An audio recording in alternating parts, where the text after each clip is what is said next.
प्रश्न पूछा भगवान। अर्जुन ने पूछा कि भगवान बताओ, आपने बात किया है क्या स्थित प्रज्ञ व्यक्ति 2.55।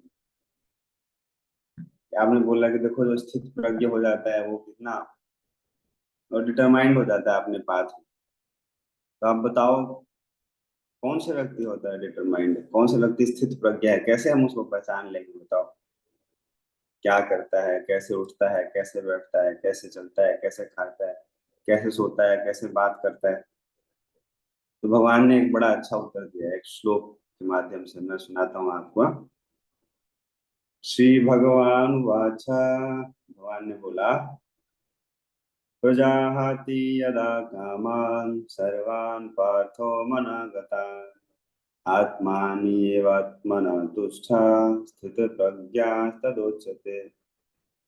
भगवान ने बोला कि देखो कि प्रजाहाति यदा कामान, प्रजाहाति मतलब क्या है कि जो ये सब लक्षण है ना पुराने वाले, प्रजाहाति का मतलब होता है क्या, उन लक्षणों को छोड़ देना। और लक्षणों को छोड़ के क्या, श्रवण पार्थ मनोगतान। श्रवण पार्थ, पार्थ का मतलब क्या है, मतलब कुंती पुत्र जो पृथा, जो अर्जुन को बोल रहे हैं भगवान, मनः गाता, कि मन से जो उसके विचार निकलते हैं ना ये सब, जो मेंटल कॉन्कॉक्शन बोलते हैं जिसको, उसको क्या करता है, उसको क्या कर देता है, आत्मानी एवात मनः तुष्टा।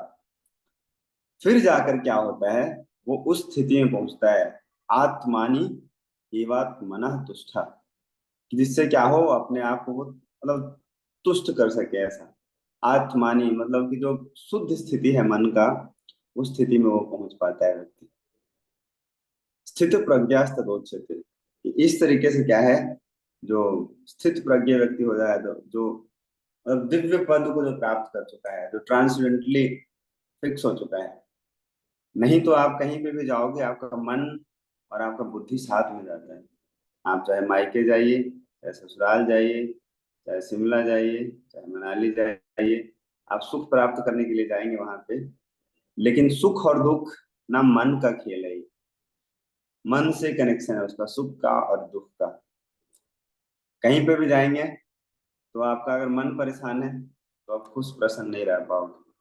इसलिए यहाँ पे एक तरीके से बतला रहे हैं ऐसा कि मन को ना नियंत्रित कर लेता है वो व्यक्ति। जो स्थित प्रज्ञ होता है, उसको पहले उसने मन को नियंत्रित किया, तभी वो स्थित प्रज्ञ बन पाता है। और मन को नियंत्रित करना इतना आसान है नहीं। मन को नियंत्रित कर लेना मतलब क्या है, आपने संसार जीत लिया। इस संसार को, इस संसार में जितना भी आशा आकांक्षा इच्छा अभिलाषा जो रह जाता है व्यक्ति का, वो कहाँ है, दुखी होने का कारण यही है। और जब तक मन में कुछ ना कुछ आशा लगा है, तो व्यक्ति इस संसार में सुख नहीं रह सकता है, खुशी नहीं रह सकता है मतलब। और उसको खुश रहना है संसार में, तो मन को जीतना है, संसार को नहीं जीतना है। बहुत सारे लोग सोचते हैं ना कि संसार में खुश होना है तो संसार को विजय प्राप्त करना है, संसार को जीत लेना है। पहले गुड़गांव खरीद लेना है, फिर गुड़गांव खरीद लिया, फिर दिल्ली को, दिल्ली में कब्जा मचाएंगे हम। फिर दिल्ली में कब्जा मचा लिया तो फिर पूरा हरियाणा पे कब्जा करना है, फिर यूपी पे कब्जा करना है, फिर पूरे भारत को एकदम मुट्ठी में कर लेंगे। कर लो दुनिया मुट्ठी में, उससे क्या होगा, हम खुश हो जाएंगे। गीता पढ़ के तो यही पता चला कि देखो, संसार को जीत के, संसार को कब्जा करके आप खुश नहीं हो सकते। मन को अगर कब्जा कर लिया तब आप खुश हो जाओगे। नहीं तो देखो, सिकंदर को जानते हैं ना, सिकंदर, जो सिकंदर को बोला जाता है क्या, सिकंदर द ग्रेट। उसने क्या किया, पूरा संसार को जीत लिया। और एक साधु उनको मिले, साधु बाबा जी। हाँ, वो बेचारे, उनके पास कुछ नहीं था, एक अपना धोती फटा और एक कमंडलू और एक झोला माला वाला, उसके अलावा कुछ नहीं था। लेकिन सिकंदर बहुत परेशान हो गया। सिकंदर को साधु बाबा ने घोषित कर दिया कि तुम मेरे नौकर हो, बताओ। जिसने पूरे संसार को जीत लिया है उसको बोल दिया बाबा जी कि तुम मेरे क्या हो, you are my servant. Sikandar को बहुत गुस्सा आ गया। आपको बताया था कि क्यों ऐसा बोला। सिकंदर को बड़ा क्रोध आया, उसने बोला कि हाउ डेयर यू से मी आई एम योर सर्वेंट। तुम जानते नहीं हो, मैं पूरे देश का सम्राट हूँ, पूरे पृथ्वी का सम्राट हूँ, अभी गर्दन उड़ा दूंगा तुम्हारी। उसने बोला गर्दन क्यों उड़ाओगे, तुम तो मेरे दास हो, मेरे कहना मानो तुम। उसने बोला कैसे तुम दास, मैं दास बन गया, तो बताओ। उसने बोला देखो, तुमने पूरे संसार के ऊपर विजय प्राप्त किया, लेकिन अपने क्रोध के ऊपर विजय प्राप्त नहीं किया। लेकिन मैंने उस क्रोध के ऊपर भी विजय प्राप्त कर लिया। तो तुम क्रोध के वश में हो, क्रोध मेरे वश में है, इसलिए तुम्हें मेरे वश में होना चाहिए। तो सिकंदर बड़ा नविचारवान व्यक्ति था। मतलब वो गुस्सैल तो था ही, लेकिन बड़ा थाउटफुल व्यक्ति भी था। उसने बोला कि सच बात है यार, पैसा कमा लेने से, संसार को जीत लेने से कोई व्यक्ति खुश नहीं हो सकता ऐसे। तो ऐसे ही बात है ना, सबसे पहले मन को नियंत्रित करना पड़ेगा हम लोगों को, अगर हम यहाँ पे खुश रहना चाहते हैं। और मन को नियंत्रित करने का सबसे जो सरल उपाय है वो क्या है, जप करने का। तो उसी से पता चलेगा कि कौन स्थित प्रज्ञ व्यक्ति है। रोज सुबह उठता है कि नहीं, सुबह जप करता है कि नहीं, जप सेशन में कोई आता है कि नहीं। आता है, जो हर रोज आता है वो ज्यादा स्थित प्रज्ञ है, ये मान लेना चाहिए। तो आप लोग अगर स्थित प्रज्ञ कम से कम अपने आप को दिखाना चाहते हैं, तो सुबह सुबह हर रोज जप में आइए, या बनाना चाहते हैं धीरे धीरे करके। क्योंकि जब तक फिक्स नहीं करेंगे अपने आप को ना, एक रूटीन में, एक टाइम टेबल में, तो स्थित प्रज्ञ नहीं बन सकते, माइंड कंट्रोल नहीं बन सकते।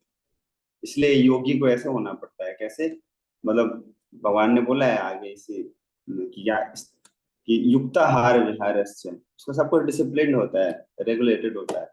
आहार विहार सब कुछ, सोने का टाइम फिक्स है, उठने का टाइम फिक्स है, खाना कितना है वो फिक्स है, सोना कितना है वो फिक्स है। तो ऐसे ही रहना चाहिए भक्तों का भी। कितना माला करना वो फिक्स है, 16 करना है बाकी दिन, और 25 करना है फेस्टिवल के दिन, जन्माष्टमी पे, राधाष्टमी पे, बलराम जयंती पे। फिक्स है, चेंज नहीं करना है अपने से। ज्यादा कर सकते हैं भगवान की प्रसन्नता के लिए, लेकिन कम नहीं कर सकते। तो चलिए, हम लोग स्थित प्रज्ञ बनने का प्रयास करते हैं, बढ़िया से ध्यान से पूर्वक बैठकर अच्छे से भगवान का नाम का जप करते हुए प्रतिज्ञा करेंगे ऐसा कि हर रोज हम करेंगे, चाहे सूरज उगे ना उगे, चाहे दिन होए ना होए, चाहे बारिश आए, चाहे तूफान आए, चाहे आंधी आए, चाहे सुनामी आए, चाहे कुछ भी आए, लेकिन हर रोज हम सुबह उठेंगे और भगवान का नाम का जप करेंगे। ऐसा प्रतिज्ञा आप लोग कर लीजिए, भगवान आपका सहायता करेंगे। हरे कृष्णा कृष्ण कृष्ण हरे हरे, हरे राम राम राम।